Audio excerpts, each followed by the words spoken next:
Ja, liebe Zuschauer, jetzt habe ich mir meine intellektuellen Lesebrillen aufgesetzt. Ja. Zum Lesen habe ich leider nichts mit. Darum muss ich jetzt eine Geschichte erfinden. Man höre und staune.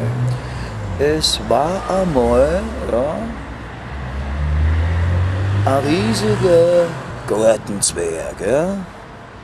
Und ein riesiger Gartenzwerg. Ja? Und der hat zwei Beilen gehabt. Ein Wahnsinn. Aber die Beilen waren nicht riesengroß.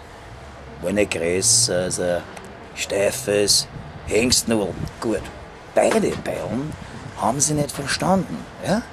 Auf einmal haben sie zum Fechten angefangen. Die Beilen vom Gartenzwerg. Und plötzlich sind beide Beilen gestorben.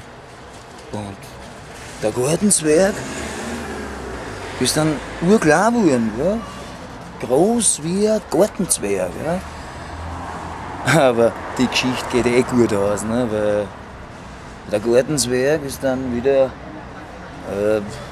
irgendwo hingegangen und hat sich dann wieder zwei neue große Beilen nachmachen lassen. Also, wiederschauen.